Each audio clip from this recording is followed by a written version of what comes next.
Assalamu alaikum. There are moments in history when the world stands still, when ordinary people, guided not by power but by conscience, rise to challenge injustice. In the summer of 2025, hundreds from across the globe set sail on the Global Sumud Flotilla, a fleet of hope, carrying medicine instead of weapons, compassion instead of fear. They knew the sea ahead was dangerous, but they believed that silence was more dangerous still. This is their story, of courage that crossed oceans, of faith that refused to sink, and of a world reminded that humanity still sails, even against the strongest tides. A quiet wind brushed across the Mediterranean in the summer of 2025.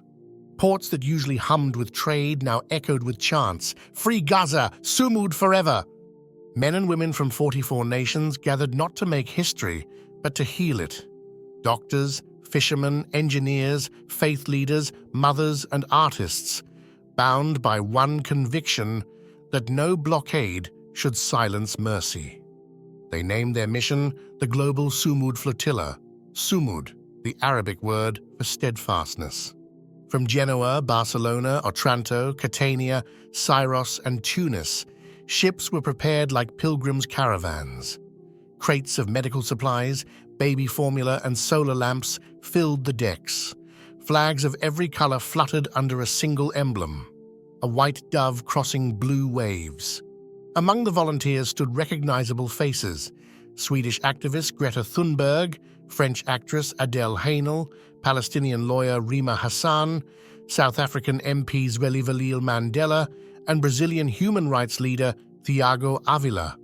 They joined hundreds of unnamed heroes, ordinary souls driven by extraordinary compassion. As one captain declared before departure, "If governments are afraid to deliver hope, then the sea shall carry it." The world watched. News channels called it the largest civilian convoy in modern times. Israel called it a provocation, but for those boarding, it was an act of faith, to stand where silence had become complicity. The first hull left port on 28 July 2025, gliding away from Europe's harbors toward the endless blue. The convoy represented 4 global coalitions: the Freedom Flotilla Coalition, the Global Movement to Gaza, the Maghreb Sumud Flotilla, and Sumud Nusantara from Indonesia and Malaysia. Each group had spent months raising funds, petitioning governments, and training crews in non-violent resistance. Their goal: break the 16-year blockade of Gaza imposed since 2007, which had turned the coastal enclave into what the UN called an open-air prison. As the flotilla moved south along Italy's coast, their radios hummed with prayers, poetry, and updates from Gaza, where power cuts, destroyed hospitals, and starvation mirrored the world's indifference. Every mile at sea felt like defiance. Every sail raised was a testimony that compassion could still mobilize nations when politics could not. The participants understood the danger. In 2010, Israel had intercepted the Mavi Marmara, killing 9 activists. 15 years later, they sailed knowing history could repeat, yet hearts refused to yield. "We are not armed with weapons," said a Tunisian medic, "only with will and the Quran's command to stand with the oppressed." On 7 September 2025, as twilight fell on calm waters near Tunis, crew members noticed faint buzzing above. Small dots moved against the stars, drones. At 10:42 p.m., an object dropped onto the deck of Familia Madeira, a Portuguese-flagged vessel. It exploded in flames. Panic swept the crew, but they extinguished the fire before the fuel tanks caught. No one was killed, only scorched equipment and shaking hands remained. The following night, another ship, the British-flagged Alma, was hit in similar fashion. Fragments collected from the deck revealed pieces of a custom incendiary device assembled from drone munitions. News broke within hours. BBC Verify and Bellingcat analyzed the footage, confirming that the attack had come from above.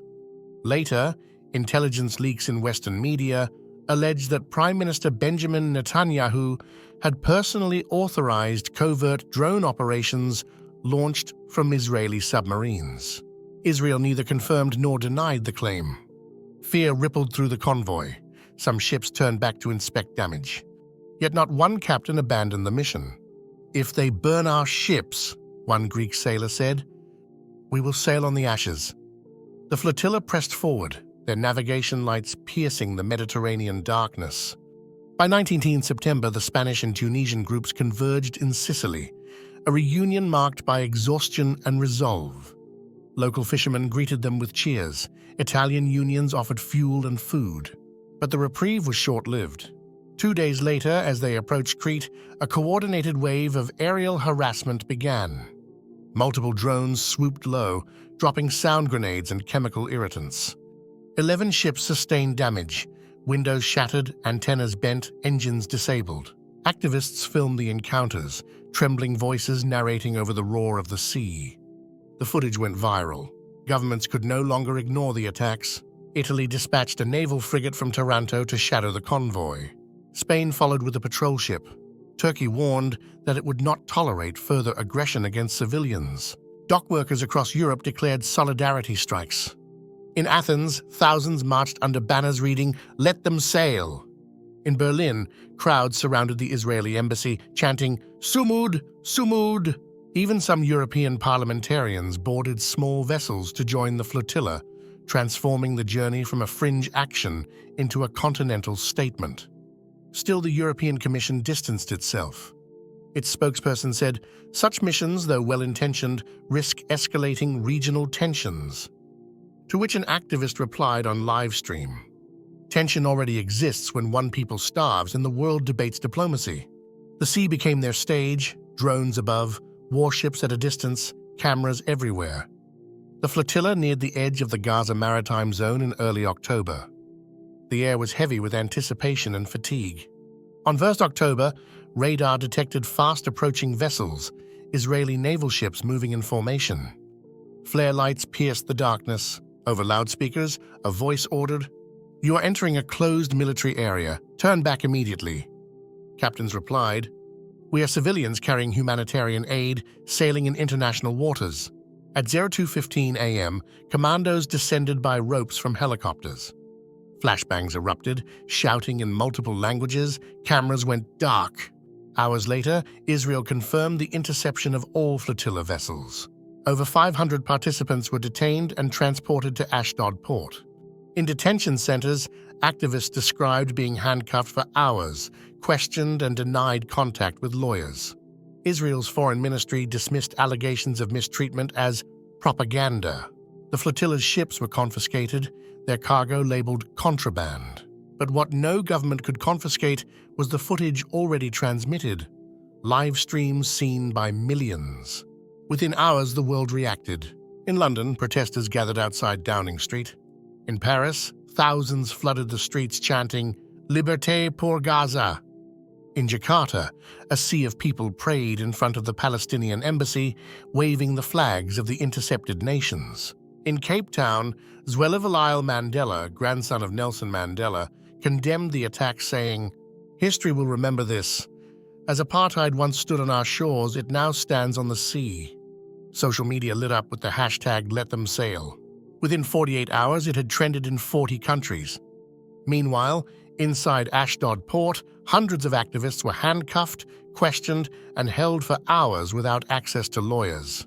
They came from 44 nations, doctors, students, priests, imams, MPs, all treated as criminals for carrying medical aid.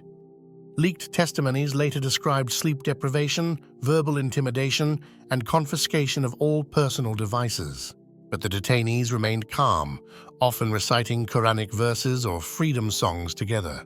One of them, a Tunisian nurse, recalled later, "When they took us to the detention center, we could still hear the sea.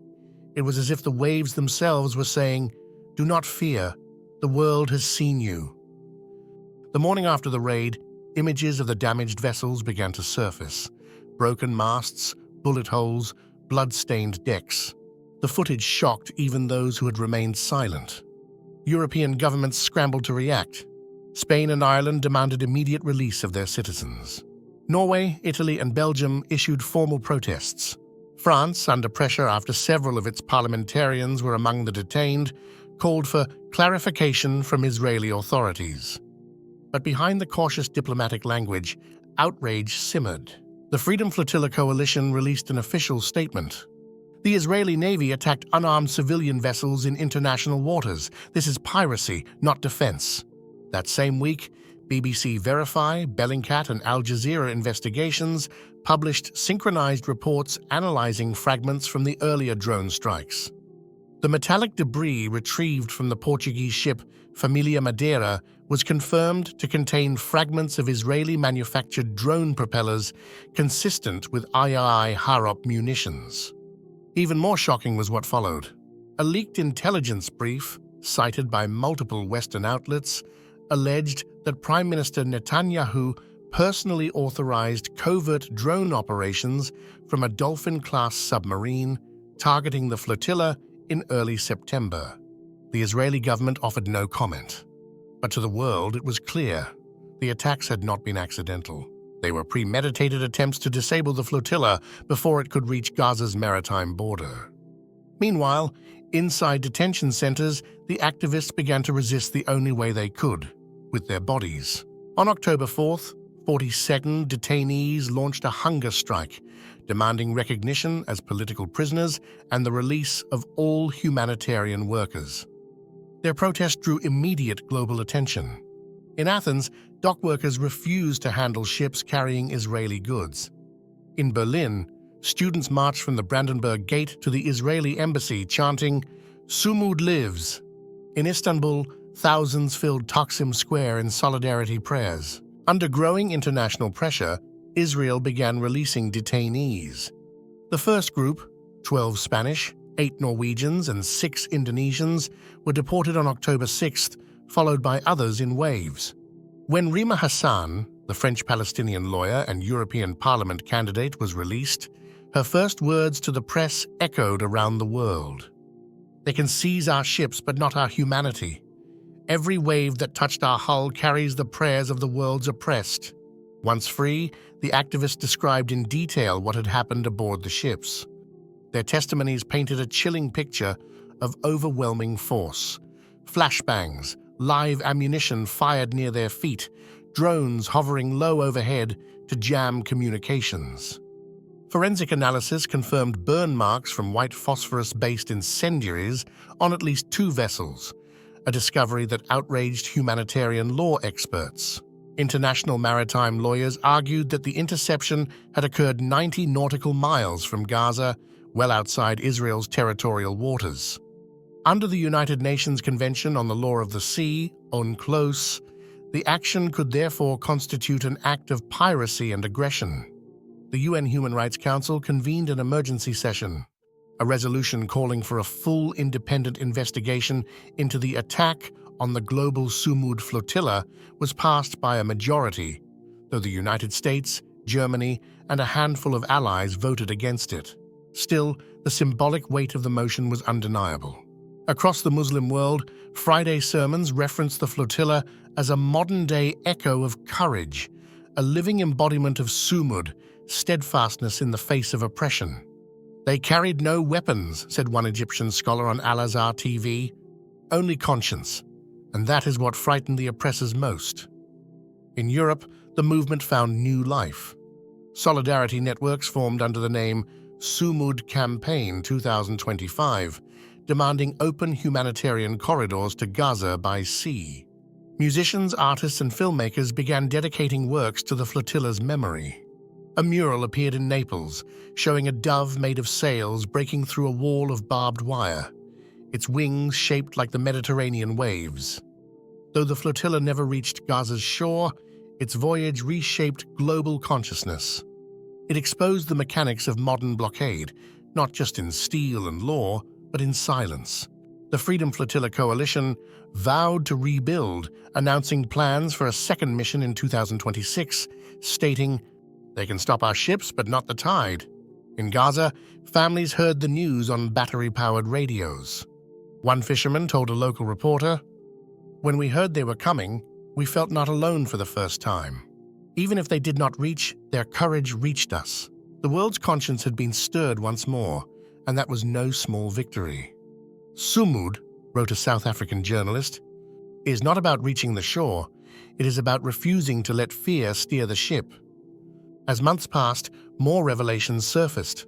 Declassified maritime satellite data, leaked in December, confirmed that Israeli submarines had indeed operated in the area on the nights of September 7th to 8th, the same time frame as the drone attacks. It became the first confirmed instance of a state navy launching drone strikes from a submarine platform against civilian targets. The story reignited debates across parliaments and international courts. But for the people, the meaning had already transcended politics. Weeks after her release, standing by the Mediterranean in Marseille, a volunteer looked out toward the horizon and said, "The sea remembers. It remembers the cries of the fishermen of Gaza and the songs of those who sailed for them. You can detain bodies, but not the tide." The camera panned to the water, shimmering under the sunset, as if carrying her words to unseen shores. And somewhere beyond that horizon, the people of Gaza listened, knowing that strangers had risked their lives for them, that the world had not entirely forgotten.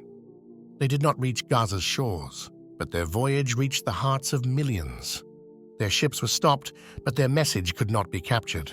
Because Sumud, steadfastness, is not measured in miles traveled, but in hope carried. It is the strength to stand when the world turns away, and to keep sailing even when the horizon disappears. As the Quran reminds us, and never think that Allah is unaware of what the wrongdoers do. Chapter 14, verse 42. The Global Sumud Flotilla became more than a mission. It became a mirror reflecting who we are and who we still have the power to be. May the sea remember their courage, and may the world never forget their Sumud. Thanks for watching.